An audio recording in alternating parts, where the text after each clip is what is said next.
In this video, I'm going to go deep into the equipment that you will need to run a successful portrait studio. Literally everything from cameras, accessories, computer gear, software. It's a long one, it's a long video, but it's packed with useful information, especially if you're just starting out on your journey as a portrait photographer. Hey listen, my name's Kenny Martin and I've been teaching photographers how to run successful and profitable studios since 1989. If you want to know more, simply check out my website at thestudiodoctor.co.uk. Let's get one thing straight right off the bat. Photography is not a cheap game. It's one of the most expensive hobbies out there, which naturally makes it one of the most expensive businesses to get into as well. Unfortunately, that's just the way it is. There's good news though. You really don't have to remortgage your house to get started. The amount you need to spend, that really depends on the kind of work that you really want to do. Are you planning on shooting in a fully equipped studio? Or are you more interested in natural light sessions? Maybe outdoor or in the client's home? Are you photographing families or dogs or newborns or fashion models? Each genre has its own list of must-haves and I guess nice-to-haves. For example, newborn photographers often spend thousands and thousands on tiny wraps and hats and cushions and props and bowls and all sorts of stuff. Dog photographers, well, they need tough outdoor gear for shooting on location and they need to waterproof everything. Studio based photographers, well, they're going to need a full lighting setup. It really all depends on the direction that you want to take. If you're just starting out, listen, you can absolutely equip yourself for a few £1,000s. You can buy second hand. That includes your camera, lenses, lights, background stands, the lot. On the other hand, if budget's not an issue, I can tell you this, it's easy to blow 20 grand or 30 grand without even breaking a sweat in this industry. But let's keep things sensible for now. I want to focus on the essentials for starting a studio-based portrait business. Perhaps doing some location as well. If you're planning to go fully location based or mobile, feel free to cross out what doesn't apply to you. But here's a wee word of warning. In the United Kingdom, for instance, we've got a fairly short outdoor shooting season, right? We've got months of incredibly dull skies, wind, rain, snow, and early darkness, which can take a serious toll on a business that relies purely on natural light. So even if you think you're going to be a location only photographer, I'd still highly recommend having at least one reliable artificial light source in your kit bag. Something portable, something easy to use, but powerful enough to let you shoot confidently when the clouds roll in or when your only indoor option is a horrible dimly lit living room. Ultimately, the aim is this, is to make sure that you're ready to shoot with any condition, in any space, with any client who walks through the door or down that path to that beautiful woodland location that you love to shoot in so much. Coming up later, we're going to look at the equipment categories that matter most to you. It's going to be cameras, lenses, lighting, accessories, and everything else that help you run your sessions efficiently and professionally. Let's get stuck in here. Choosing the right camera, DSLR versus mirrorless, and why I personally prefer mirrorless. Let's talk about the tool at the heart of your portrait photography, the camera. While your lens, your lighting, your eye for composition, and your ability to connect with the people are critical, it all still starts with the camera in your hands, by the way. And when it comes to choosing between a DSLR and a mirrorless camera, there's still a fair bit of confusion out there, and especially for those guys making the leap into professional portraiture. So let's clear up that fog. Firstly, what's the difference between them? A DSLR, digital single lens reflex, that uses a mirror and a prism system to show you a real-time optical view through the lens. When you click the shutter, the mirror flips up and the sensor is exposed. A mirrorless camera, on the other hand, as the name suggests, that removes the mirror entirely. Instead, it uses an electronic viewfinder, which is an EVF, or a rear screen to show a live feed directly from the sensor. And this seemingly small design shift actually changes a lot, and in my view, for the better. And I think mirrorless wins in portraiture because, having worked with both systems for years and having started out on a full manual film camera, I can tell you with confidence, mirrorless is not only the future, in many ways it's already the present. Here's why I prefer mirrorless for family portraiture. Number one, what you see is what you get. The electronic viewfinder in a mirrorless camera gives you a real-time preview of your exposure, your white balance, and your depth of field before you even take the shot. And this means less guesswork, fewer test shots, and a more fluid shooting experience. In the fast-paced world of family photography, especially when you've got little ones running about the place, this can be an absolute lifesaver.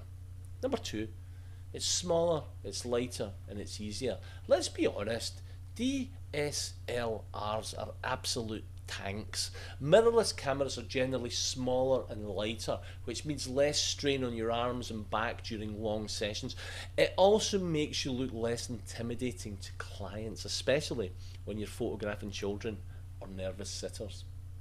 Number three, this is great, silent shooting. The near silent shutter of a mirrorless camera allows you to capture natural, candid moments without that intrusive clack of a DSLR. It's perfect for capturing those genuine, fleeting expressions without drawing attention to the photographer. And number four, this is a biggie. Autofocus advancements in modern mirrorless systems are blisteringly fast and accurate. Eye tracking, face detection, subject tracking, it's all there and it all works, especially when you're working wide open at 1.2, 1.8, 2.8, whatever it may be. Getting sharp focus on the eyes is absolutely critical in portraiture, and mirrorless makes that task dramatically easier. And number five, the adaptability and the need to shoot video for marketing or clients' work. Mirrorless system tends to be far better equipped for hybrid photo video shooting. The transition is seamless. Many even let you shoot high quality 4K with just a beautiful shallow depth of field like a professional film camera, cinema camera, opening brand new creative avenues for the still shooter. But what are the downsides? Because of course no system is perfect. Some photographers still prefer that optical viewfinder of a DSLR, especially when it's bright conditions and it's hard to see the screen. And yes, mirrorless systems can be heavier on battery usage due to their constant electronic display, but the trade-offs are absolutely worth it. Battery life has improved significantly, and you can always carry spares with you, and in return you get a system that's faster, that's smarter, that's more intuitive, and it's better suited to the fast emotional rhythm of family portraiture. My take on this is go mirrorless. If you're starting fresh or upgrading your gear, I recommend going mirrorless without hesitation. The benefits for portrait photographers, especially those working in varied lighting situations, perhaps fast-paced environments, or just because you need to have a portable kit, they're simply too good to ignore. Now myself, having been a medium format shooter all my life since 1985, I personally now shoot with a Hasselblad H1D mirrorless camera, and that's transformed the way that I work. Now, I don't suggest for 1 minute that that's the camera for you. But for instance, my daughter Natalie Martin, who's one of the top wedding photographers in the world, she's a Canon R5 user. She's got R6s as well. And it's utterly changed the way that she shoots for the better. She loves it. Now remember, your camera should get out of your way, not stand in your way. And mirrorless cameras do just that. They'll let you focus on what really matters. Your subject, your light, and the moments that matter. So, which camera should you buy, I hear you ask? Well, these prices and specs are from October 2025 when I'm making this video. And I'm not going to push you towards a particular brand. Canon, Sony, Nikon, Fuji, they all make excellent mirrorless systems. What matters more is choosing a system that fits your workflow and your budget and feels good in your hands. Here's a rough guide, depending on your level and your ambition.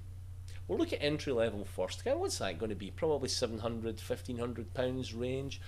Great for those starting out, or indeed perhaps just as a side hustle, perhaps doing some portraits. You got your Canon EOS R50, R10. You got your Nikon Z50. You got your Sony A6400, and then your Fujifilm X-T32. Pair any of these with a fast prime lens like a 50mm or 35mm fast lens and you'll be off to a great start. You then get your mid-range, so the budget might be $1,500 to $3,000 say. That's ideal for somebody setting up a full or part-time portrait business. The Canon EOS R6 Mark II, stunning camera, reasonable price. Nikon Z6 II, Sony A7 and the Fujifilm X-T5. These cameras, they'll handle anything you throw at them. Studio location, low light action. And they also have dual card slots, by the way, which is essential if you're photographing paying clients. And if you're going for the pro level, $3,000 plus, you're looking for upgrading from an older DSLR or just buying a new mirrorless. These are serious tools for serious work. You've got your Canon EOS R5, amazing camera. Nikon Z8, incredible. Sony A1, one of my favourites. And the Fujifilm GFX 100S, that's if you fancy a bit of medium format. They're blistering fast, autofocus, incredible image quality, robust build, and features designed for full-time professionals. Okay, I hear you say, that's great, we've got the camera body. What about lenses? Well, honestly, good glass matters more than a flashy camera body. Start with a couple of solid prime lenses and build up from there. For portraiture, I recommend 50mm 1.8 or 1.4, 85mm 1.8, or if you can get 1.2, my god, it's the best lens in the world. The classic beautiful depth of field, which is great for half body and full length portraits. It's amazing, brilliant all-rounder. Slightly longer lens for tighter headshots and a lovely compression, maybe 135mm, that flatters faces. And then you got your 35mm, maybe 1.4 f2, great for environmental portraits or where you perhaps want to include more of the landscape, more context in the scene. And then if you're a zoomy kind of guy, 24 to 105, 70 to 210 zooms. These lenses do it all, and they do it well. Buy the best you can afford, please, but don't be afraid of second-hand gear as well. Lenses hold their value, and they can last decades if treated well. So my final thoughts on cameras. So don't fall into the trap of thinking that the latest camera will make you a better photographer. It won't. What will make you better is using whatever camera you've got and understanding how it works inside out, how it sees things, how it reacts, how to push it through in tough conditions. Mirrorless gives you that technical edge and quality, so go for mirrorless every single time. Let's talk about tripods and studio supports. The unsung heroes, really.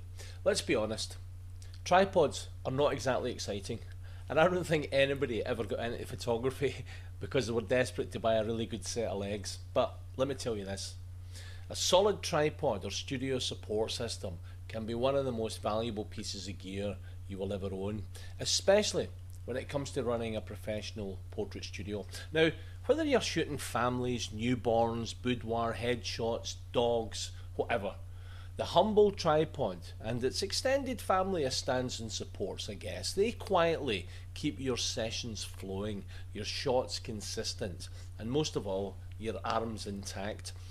Not every portrait needs a tripod, of course, but there's times when having one makes a world of difference. Look at number one here, consistency in framing. If you're shooting multiple setups, trying different expressions, or building a series for a multi-image wall collection, that tripod helps keep your framing locked in. This is especially useful in fine art portraits, group work, or products. In fact, any situation where the consistency is key. Number 2, slow shutter speeds. If you're working in lower light and you don't want to crank up the ISO in your camera, a tripod allows you to shoot with slower shutter speeds without that blur. And this is especially helpful with window light setups, which is my preferred option when shooting portraits, or indeed when using continuous lighting, which is not as powerful as flash. The third reason is it makes you compose more carefully when you shoot. It's so easy to rush when shooting handheld. The tripod encourages you to slow down, observe more, tweak and refine your compositions. It's like putting a painter in front of a canvas with time to think. You become more intentional, more precise. Number 4, it helps take the pressure off. Long sessions can be physically demanding, and holding a camera for hours, especially a heavy one with a big lens, well, that can wear you out and affect your shooting. A tripod lets you rest your arms, focus on the family, and become more engaging and present during the shoot. But not every situation is suitable for using a tripod. They aren't always the right choice. If you're chasing toddlers or a dog through a field, or capturing candid moments during a home session, a tripod will slow you down and just frustrate you. And in those situations, you're much better off shooting handheld, moving freely around, and then just adapting in real time, really. Beyond your standard 3-legged friend, you'll also find a range of studio support tools that will help keep your gear where you need it. For instance, light stands. They're essential, of course, for holding your strobe, softboxes and reflectors. And go for heavy duty ones, because you do not want a gust of wind or a cheeky toddler knocking over your expensive light. Then you've got boom arms. They're perfect for overhead lighting setups, such as hair lights or top-down baby portraits. And a boom gives you great control without cluttering your frame with stands. And then you've got background supports. Whether you're hanging paper rolls, canvas backgrounds, fabric drops or pop-up collapsible backgrounds, a good background stand is a must. Cheap ones, well, they sometimes sag in the middle and fall over if you even breathe near them, right? So invest in something that doesn't move mid-shoot. Which tripods should I buy, I hear you ask? Well, you don't need to spend a fortune. But don't go bargain basement either. Look for sturdy build, aluminium or carbon fibre, with a quick release plate to make it easy to get your camera off and on the tripod. Adjustable height and leg angles is important, and a good ball head or 3-way pan head if you're a photographer working in a studio all the time. Weight doesn't matter too much in that case. Get something really robust, but if you're shooting on location, lightweight carbon fibre is a lot easier to carry. More expensive, of course. But brands like Manfrotto, Benzo, Gitzo and 3-legged Thing, they make excellent options at various price points. My final thoughts about this: tripods and supports might not be glamorous, but they do give you control, consistency and a creative freedom. They help you slow down, refine your craft and engage better with your clients. Whether you're framing a newborn's features or crafting a perfectly lit multi-generation family portrait, the right support system makes all the difference. So don't overlook these unsung heroes of your kit. They may not sparkle, but they'll keep your photography absolutely solid. Okay, let's talk about something that divides photographers more than even pineapple on pizza. That's the handheld light meter. Now, some newer photographers, they treat meters like ancient relics that belong in a museum. But other photographers, like me, they consider them one of the most essential tools in the studio and on location, by the way. If you're serious about consistency, control, and creating lighting that flatters your subject every single time, then trust me on this. A meter should live in your kit bag and come out for every single session. Let's get something clear. That chimping on the back of your camera and tweaking method, you know, shoot, check, adjust, repeat, that's not a lighting strategy, that's a guessing game, and most new photographers play that game. And when you've got a family in front of you, however, with toddlers getting restless and limited time to nail that shot, you do not want to be guessing. So why should we use a light meter? Well, number one, it gives you absolute exposure accuracy. Because with a meter, you're not estimating, you're measuring the exact amount of light falling on your subject, and that means perfect exposure, not just exposure that looks okay on the back of the camera. Remember this, your LCD screen on your camera lies. It's influenced by many factors: brightness, angle, and in many cases the wrong brightness settings on the screen and the menu on the camera. A meter simply tells the truth. Number two, it gives you consistency session to session. One of the biggest signs of a professional photographer is repeatability. You shoot a family today and then you shoot another in the exact same setup next week, and both sets of images match identically. The lighting ratios, the same tonal range, the same clean and perfect exposure. That's no luck, by the way. That's metering. You can achieve perfect lighting ratios with this. That's number three. You want that subtle Rembrandt triangle under the eye, or your classic 3:1 or 4:1 lighting ratio with rich but controlled shadow detail. The only way to know what your lights are really doing is to measure them. Eyeballing it, that doesn't cut it, especially when you're using multiple lights. For instance, a key light, a fill light, a kicker light, a hair light, a background light. That meter puts you in the driver's seat. Number four, believe it or not, it speeds you up. Ironically, people think that meters slow you down. They don't. It's the opposite. They eliminate the trial and error. You measure once, you set your lights, you shoot confidently, and you move on. It's faster workflow, fewer retakes, and far less faffing. Number five, this is a biggie. It helps you learn light. Using a meter forces you to think about light, its direction, its quality, its distance, its intensity. It helps you understand how a modifier changes your setup. It shows you what a stop of light really feels like on skin tones. You become more intentional, you become more aware, and ultimately you become a better photographer. So what kind of meter should I get? Well, there aren't thousands of options, to be honest, and that's a good thing, but buy quality and that'll last you 20 plus years. Here's a few options depending on your budget, but I've got to say I'm a huge fan of Sekonic meters, so I'm going to concentrate on them. You've got your entry level Sekonic, 150, 250 quid. That's the Sekonic L308X. It's compact, simple, it's great value, it's got incident, it's got flash, and it's got ambient metering. You've got your mid-range meter, which is your Sekonic L478D, 300 to 500 quid.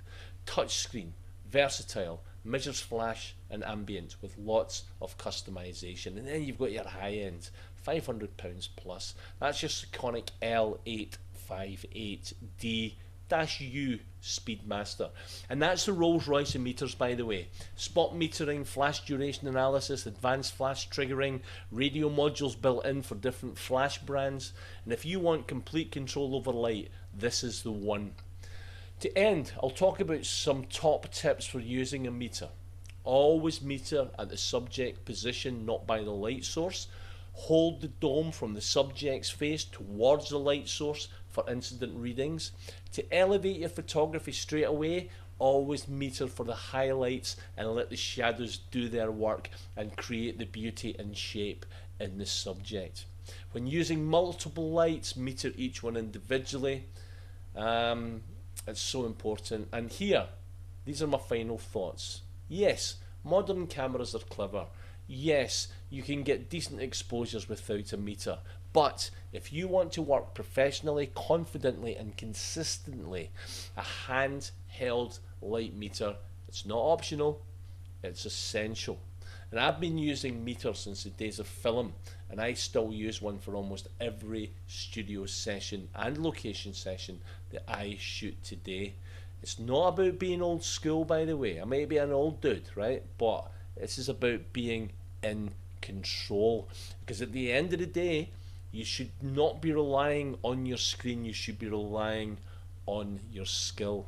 Now, What I want to do now is delve into some general accessories, the little things that make a big difference. Because once you've got your camera, your lenses, your lights, and your trusted tripod sorted, it's tempted to think that you're all set to go. But anyone who's spent any time in a working portrait studio knows it's the little accessories that saves your session, your sanity, and sometimes your reputation. These are the unsung heroes of the portrait world, the bits and bobs that don't always get the spotlight, but they make a massive difference when you're shooting. Here's a breakdown of the essential accessories that every photographer should own and have in their kit bag, and why you'll thank yourself for having them. Number one, reflectors. They're your secret weapon. Reflectors are the quickest, they're the cheapest, and they're the most versatile lighting tools in your kit. You can use them to bounce window light onto the shadow side of your face, add catch lights to the eyes, fill in under chins or brows, soften harsh sunlight on location. You can flag or subtract light. Yes, black reflectors are a thing, or black subtractors perhaps. A good 5-in-1 reflector will give you white, neutral fill, silver, bright contrasty fill, gold, warm fill. You've got to be careful with skin tones with gold. Translucent, great for softening direct sun. Black for subtracting light and shaping shadows. I recommend, 100 centimeters ish is a sweet spot for most portraits. You get smaller ones which are great for like newborns and babies, and larger ones will help with full families, I guess, or groups. Let's talk a bit about grey cards and colour targets, because getting skin tones right is one of the biggest skills of a professional, but it's not hard really. Don't rely on auto white balance. It lies more than your LCD screen in the back of the camera does. Use a grey card, 18% natural grey, to set accurate white balance in your camera or in post-production. Or even better, use a colour checker target like the X-Rite Colour Checker Passport Photo 2 for perfect colour calibration in editing. It's especially helpful when shooting in mixed lighting, using coloured gels or coloured backgrounds. Working with multiple cameras and lenses on the same job, it also assists with that as well. Number 3, tethering cables and software. Now, tethering your camera to a laptop lets you, number 1, see your images large and in real time as you're shooting them. You can check sharpness, check expressions and exposure without squinting at the back of your camera. And you can let your client, or of course, or their partner, see what's happening, although I'm not too keen on that. You'll need a reliable tether cable. Tether Tools is a gold standard in that front. Software like Lightroom, Capture One or Smart Shooter is essential to use with your tether cable. A professional tip, secure your cable, because a yanked USB cable can absolutely ruin your camera or indeed your computer. Gaffer tape. Now, number 4, never leave home without it. Seriously, gaffer tape is a photographer's best friend. You can tape down seamless paper, you can secure light stands, you can cover a light leak, you can make a toddler barrier, you can fix a broken shoe, right? I'm not joking here, right? Always keep a roll in your bag, it's essential.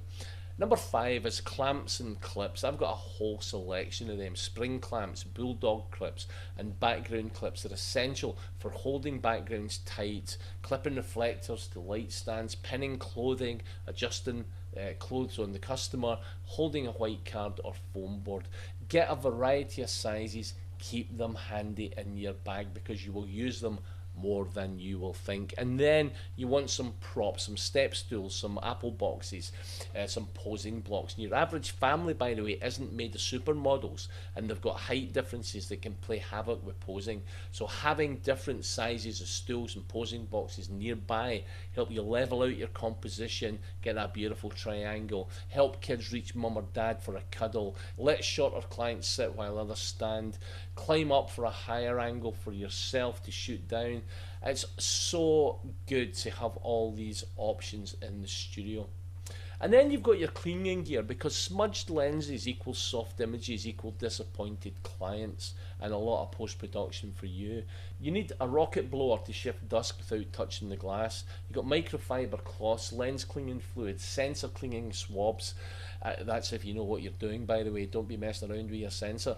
Spare batteries and memory cards is number 8. Incredibly important. This should go without saying, but you'll be amazed how many pros run out of juice mid-session. Always carry 2 to 3 camera batteries, plenty of memory cards, ideally fast UHS 2 cards, and label them spares so you're not fumbling about in a panic at the end of the session.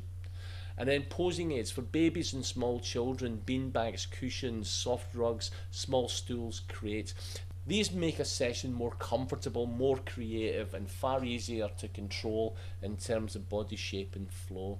And then 10, backups of everything. Yes, accessories can be exciting, but here's the boring but vital one. Have backups of absolutely everything critical. If your trigger battery dies and your memory card corrupts or your light stand breaks, you still need to deliver. You're a professional. At the very least, spare batteries for camera and flash, extra trigger batteries, an extra cable or remote, one more reflector than you think you'll need, spare lenses. Final thoughts here, guys. It's so easy to get excited about cameras and lenses, but it's the little things. It's the reflectors, the clips, the clamps, the stool you stand on that keep that shoot smooth, professional, and stress-free. These accessories are the kind of tools that don't get Instagram glory, but they're the reason you finish a shoot saying, well, that went well. So build your accessory kit with some care. Over time, it'll become your mobile toolbox, one that helps you shoot faster, pose better, and react more creatively when that unexpected thing happens. Let's talk a little bit about white balance and getting the skin tones right every time, because this can make or break a portrait. And yes, it's often overlooked by photographers until it's too late. Getting your exposure right is essential, but getting your colour right is equally important, especially when you're dealing with human skin tones, because that subtle green cast from a nearby wall or from the grass, the warm shift from tungsten bulbs, and the blue tinge of an overcast day, that all adds up. And if you've ever tried to fix a strange colour cast in post-production and ended up chasing your tail for a couple of hours, you'll know just how frustrating bad white balance can be. So let's fix that. First of all, what is white balance? Well, it simply tells your camera what neutral looks like.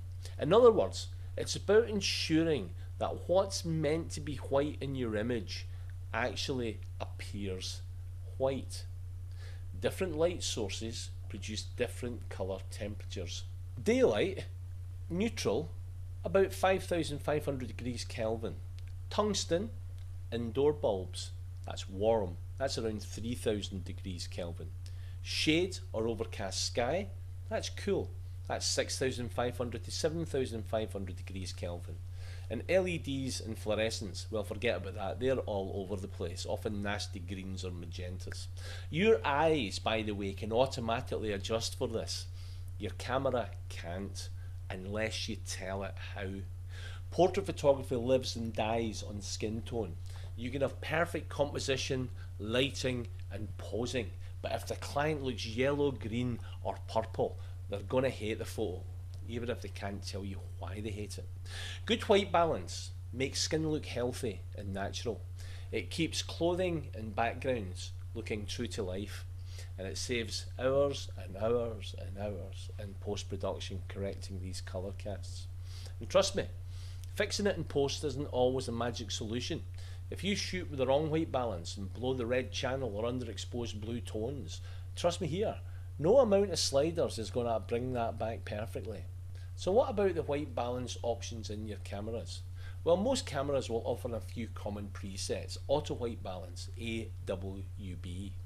Okay, it can get easily fooled, but put up a black background, then go to a yellow background, then change the clothes from pink to blue, and your colours will be all over the place. Automatic white balance is often inconsistent, especially if you're shooting a serious of similar portraits. That means different tints shot to shots, and that's a pain when batch editing. You've got daylight, sunlight, which is good for outdoors and neutral conditions. You've got shade setting, which warms up cool scenes. You've got cloudy setting, slightly warmer than daylight. You've got tungsten incandescent, that corrects warm indoor lighting. And you've got custom Kelvin. You can set your own colour temperature, which is very handy in a studio, by the way.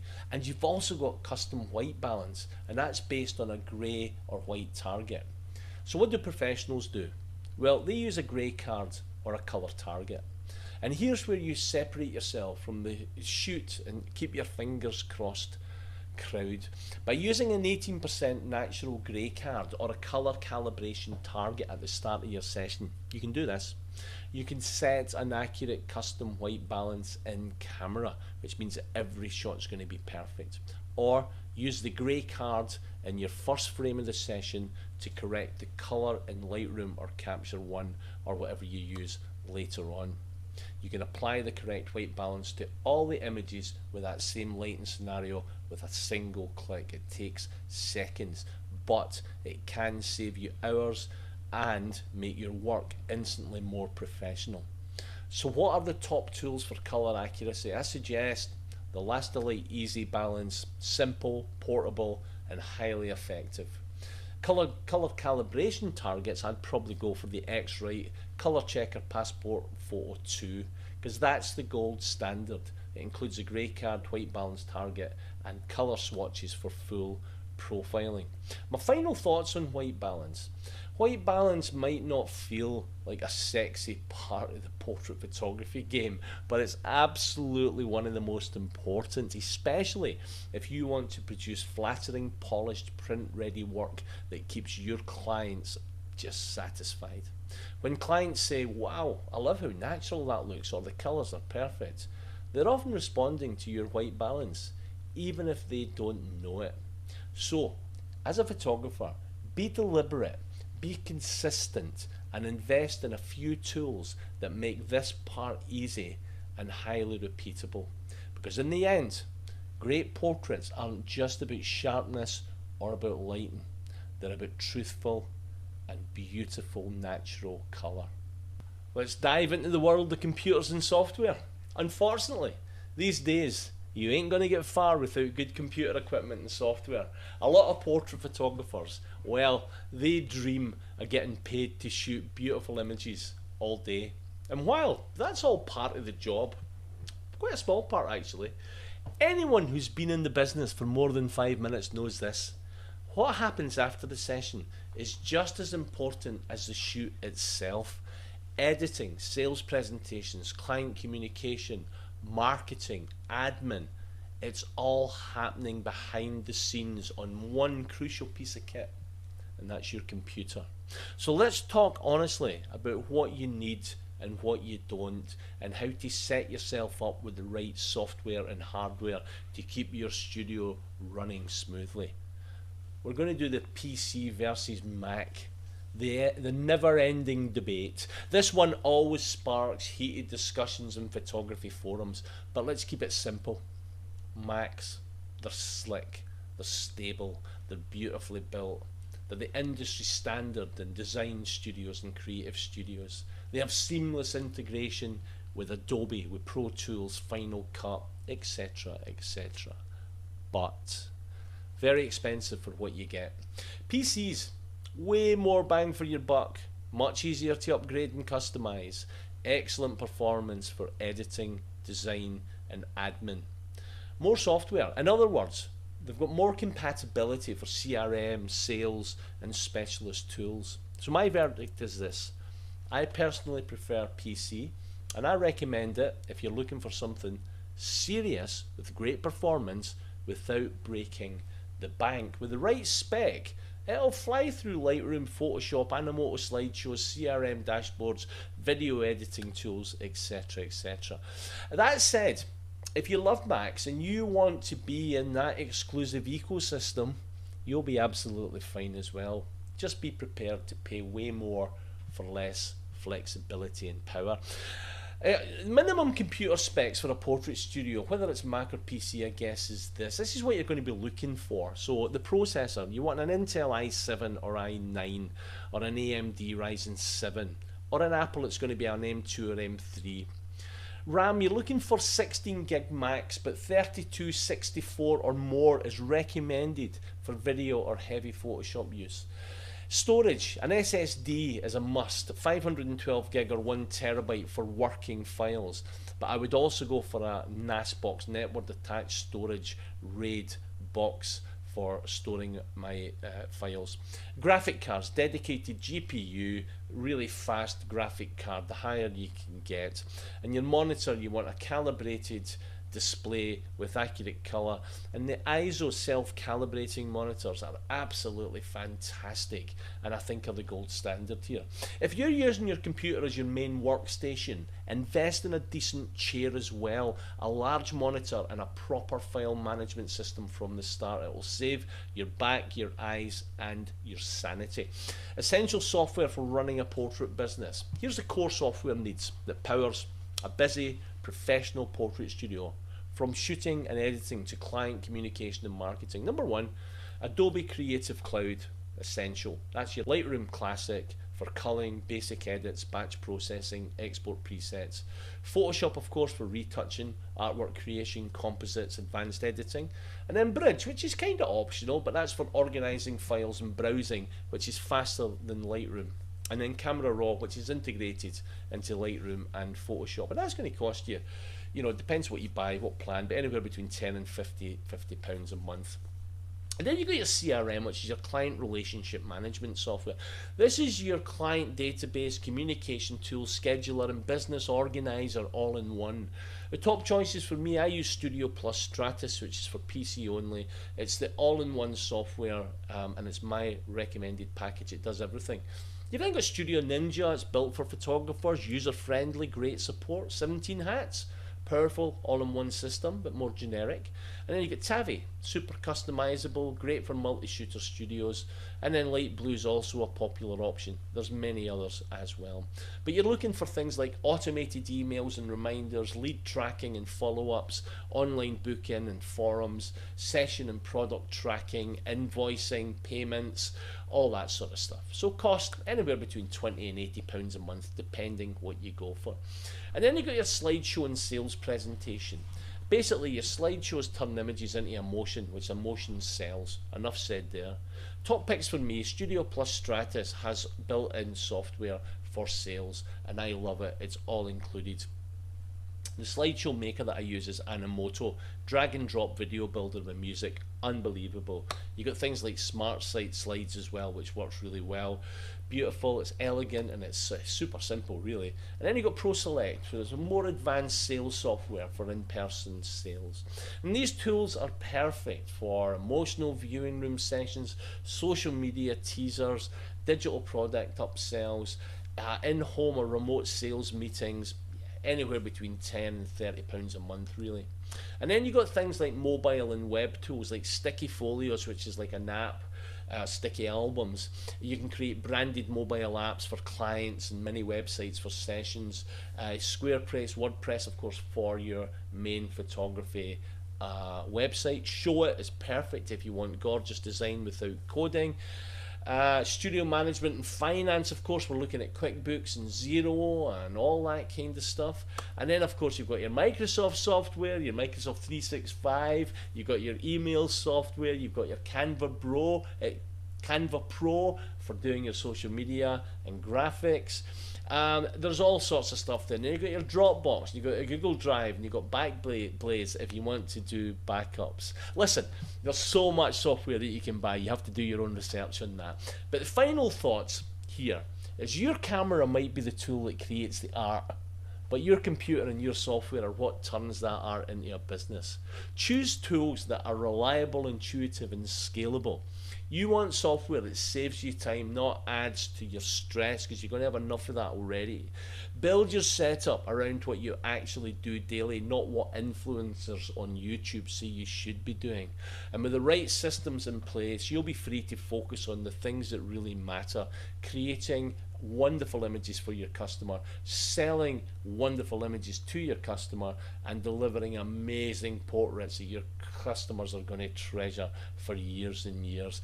Guys, listen, I hope you've enjoyed that video. If you've got any comments, please put them into the comments section on the video.